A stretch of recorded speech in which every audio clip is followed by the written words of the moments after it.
결혼 전엔 장점인 줄 알았는데 살아보니 단점인 배우자의 특징 8가지. 결혼 전에는 배우자의 특정한 성격이나 행동이 매력적이고 장점으로 보일 수 있습니다. 하지만 결혼 생활을 통해 서로를 깊이 이해하게 되면 이러한 특징들이 때로는 단점으로 작용할 수 있습니다. 아래의 결혼 전에는 장점으로 보였지만 결혼 후에는 단점으로 드러난 배우자의 8가지 특징을 자세하게 설명합니다. 첫 번째로, 과도한 꼼꼼함은 결혼 전에는 모든 일에 세심하고 꼼꼼하게 신경 쓰는 성격으로 믿음직스럽고 안정감을 주었습니다. 집안일이나 계획 세우는 일을 완벽하게 처리해줄 것 같아 든든했으나 결혼 후에는 지나친 꼼꼼함이 잔소리나 간섭으로 이어져 스트레스를 유발하고 사소한 일까지 통제하려고 하다 보니 자유롭지 못한 느낌을 받게 됩니다. 두 번째로, 극단적인 절약 정신은 결혼 전에는 돈을 아끼고 절약하는 태도가 미래를 위해 저축하고 경제적으로 안정된 생활을 할 수 있을 것이라는 믿음을 주었습니다. 그러나 결혼 후에는 과도한 절약이 생활의 질을 떨어뜨리고 필요할 때조차 돈을 쓰지 않으려는 태도로 인해 갈등을 초래하며 작은 지출에도 민감하게 반응하여 불편한 상황이 자주 발생합니다. 세 번째로, 지나친 배려심은 결혼 전에는 상대방을 배려하는 마음이 깊어 항상 나의 기분과 편의를 신경 써줄 것 같아 이상적인 파트너로 보였습니다. 하지만 결혼 후에는 지나친 배려가 자칫하면 자신의 의견을 말하지 않고 모든 것을 양보하는 모습으로 이어져 의사소통의 문제를 초래하며 나에게 의존하려는 모습이 피곤하게 느껴질 수 있습니다. 네 번째로, 내성적 성격은 결혼 전에는 조용하고 내성적인 성격이 차분하고 안정적인 느낌을 주어 함께 있으면 편안함을 느끼게 했습니다. 그러나 결혼 후에는 내성적인 성격이 지나쳐 대화가 부족해지거나 감정을 표현하지 않아 소통에 어려움이 생기고 갈등이 있을 때 문제를 해결하기보다는 회피하려는 경향이 나타납니다. 다섯 번째로, 시간 엄수는 결혼 전에는 시간을 철저히 지키는 습관이 계획적인 생활을 가능하게 하여 신뢰를 쌓는 데 도움이 되었지만 결혼 후에는 지나친 시간 엄수가 유연하지 못하고 사소한 시간 차이에도 예민하게 반응하여 스트레스를 유발할 수 있으며 항상 일정에 맞추어 움직여야 하는 압박감을 느끼게 합니다. 여섯 번째로, 지나친 솔직함은 결혼 전에는 거짓 없이 솔직한 성격이 신뢰를 주고 서로의 감정을 솔직하게 표현할 수 있는 관계를 기대하게 했습니다. 그러나 결혼 후에는 솔직함이 지나쳐 때로는 상대방의 감정을 상하게 하거나 상처를 주는 상황이 발생하고 배려 없는 직설적인 말투는 갈등을 유발할 수 있습니다. 일곱 번째로, 건강에 대한 집착은 결혼 전에는 건강을 중요하게 생각하는 모습이 가족의 건강을 챙기고 함께 건강한 생활을 할 수 있을 것이라는 기대를 주었습니다. 하지만 결혼 후에는 건강에 대한 지나친 집착이 다양한 음식을 즐기지 못하게 하거나 강박적인 운동 및 식단 관리로 인해 스트레스를 유발하고 자유로운 생활을 제한받는 느낌을 줄 수 있습니다. 여덟 번째로, 높은 야망과 목표의식은 결혼 전에는 야망과 목표의식이 뚜렷한 배우자가 성공적인 삶을 함께 할 수 있을 것이라는 기대를 주었지만 결혼 후에는 지나친 야망이 가족보다 일이나 목표에 우선순위를 두게 만들고 가정생활에 소홀해지는 결과를 초래하며 가족과의 시간을 줄이고 일과 목표를 위해 많은 희생을 요구할 수 있습니다. 결혼 생활은 이러한 장점과 단점들을 서로 이해하고 조율하며 살아가는 과정입니다.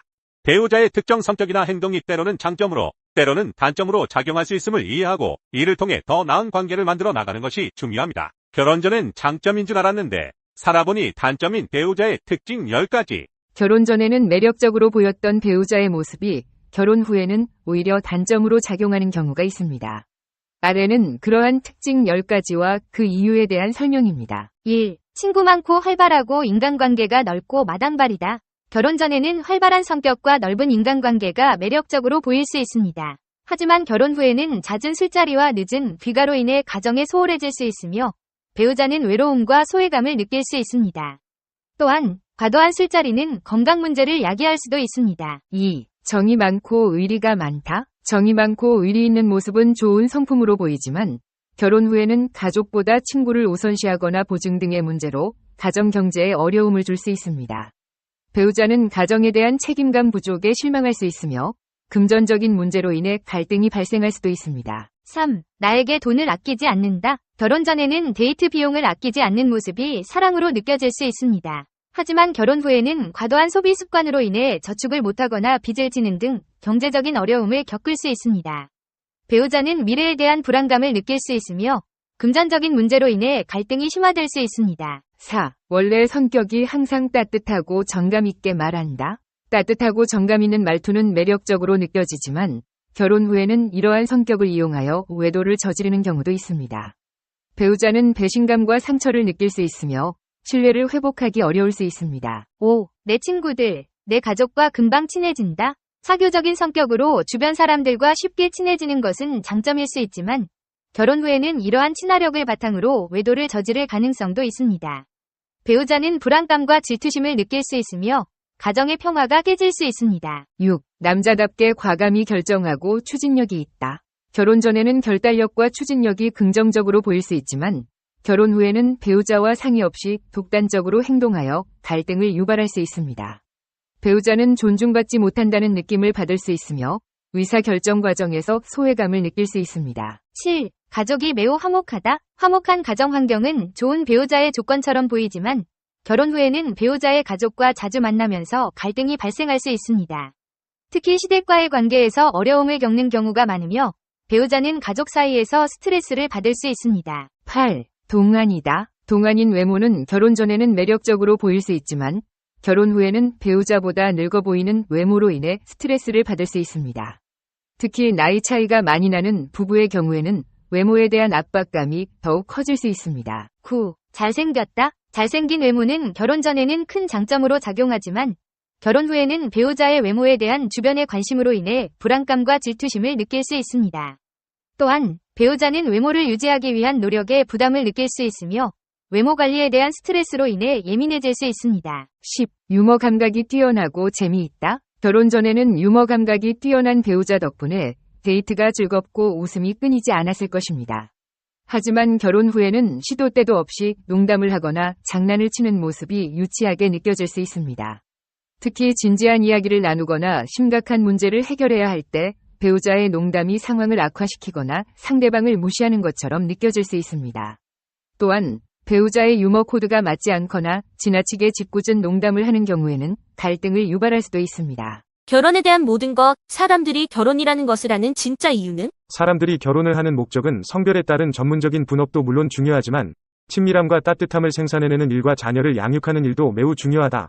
타인에 대해 친밀함을 느끼기 위해서는 많은 시간과 노력과 인내심을 투자해야 하는 것이다. 결혼의 또 다른 목적, 바로 자녀 양육이다.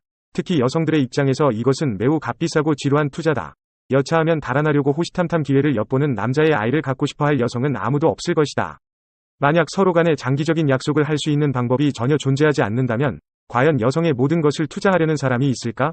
결혼은 여성 배우자의 막대한 투자가 단 한 번의 역풍에 허사가 되어버리는 사태를 막아주는 안전장치 구실을 하는 것이다. 능력 있는 남자들이 결혼을 빨리 한다. 평균적으로 기혼 남성들의 수입이 미혼 남성들보다 많다는 통계가 있다. 더불어 기혼 남성의 임금 상승 속도와 임금 수준도 미혼 남성들의 그것보다 높다. 그 이유는 아주 단순하다. 결혼한 사람들에게는 파트너의 지원과 감정적인 지탱점, 편히 쉴 수 있는 가정이 있다. 이 모든 것이 마음의 안정과 침착하게 행동할 수 있는 여유, 그리고 직장 생활을 잘해나갈 수 있는 힘이 되어준다. 반면 총각들이 가진 것이라고는 텅 빈 집과 황량하기 이를 데 없는 냉장고, 주중에도 아랑곳 없이 밤새 퍼마시고 싶은 유혹과 넘쳐나는 자유뿐이다. 대체로 기혼 남성들은 무거운 책임감 때문에 업무량도 많고 근무 시간도 유동적이지 않다. 또한 스트레스가 많은 자리도 마다하지 않는다. 우수한 생산성을 보유한 남성들은 여성들뿐만 아니라 고용주들로부터도 높은 평가를 받는다. 그래서 생산성이 높은 남성들이 결혼을 하는 빈도가 더 높다. 결혼할 가능성이 높은 사람들은 가급적 빨리 결혼하는 편이 좋다. 스위스의 경제학자 브루노 프라이는 결혼과 행복의 인과관계를 규명하기 위해 독신자들과 기혼자들을 대상으로 그들이 느끼는 행복감의 진행 과정을 수년간에 걸쳐 연구했다. 그 결과 거의 전 연령층에서 결혼한 사람들의 행복지수가 결혼을 하지 않았거나 뒤늦게 결혼한 사람들의 행복지수보다 더 높게 나타났다. 그러니까 결혼할 가능성이 높은 사람들은 가급적 빨리 결혼하는 편이 좋다. 그리고 임금 격차가 상대적으로 큰 부부들이 임금이 서로 비슷한 부부들보다 결혼을 통해서 더 많은 이익을 얻는다는 결론도 얻었다. 또 확실하게 분업을 실천하는 부부일수록 생활만족도가 더 높다는 사실과 교육 수준이 비슷한 부부들이 교육 격차가 큰 부부들보다 생활만족 지수가 더 높다는 결과를 내놓기도 했다. 이렇게 통계학자들은 결혼이 사람들을 반드시 행복하게 만들어주지는 않더라도 적어도 건강을 향상시키고 수명 또한 연장시키는 데 일조한다는 사실을 확인했다. 결혼 전 동거 부부가 이혼율이 훨씬 더 높다. 이혼을 하는 이유 중 가장 단순한 것은 상대방에 대한 착각일 것이다. 결혼 전에는 쓰레기를 친절하게 내주던 남편이 반지를 교환하는 순간 소파에 드러누워 캔 맥주를 마시고 격투기를 즐겨보는 마초가 된다. 그러다가 과거 몇 년 사이 동거가 보편화되면서 파트너를 좀 더 면밀하게 테스트해 볼 수 있게 되었다. 그러면 혼전 동거 방법이 이혼율을 감소시켰을까? 그렇지 않다. 오히려 그 반대다. 데이터를 면밀하게 검토한 결과 결혼 전에 남편과 함께 살아본 경험이 있는 여성들이 곧장 결혼으로 뛰어든 여성들보다 이혼율이 훨씬 높다.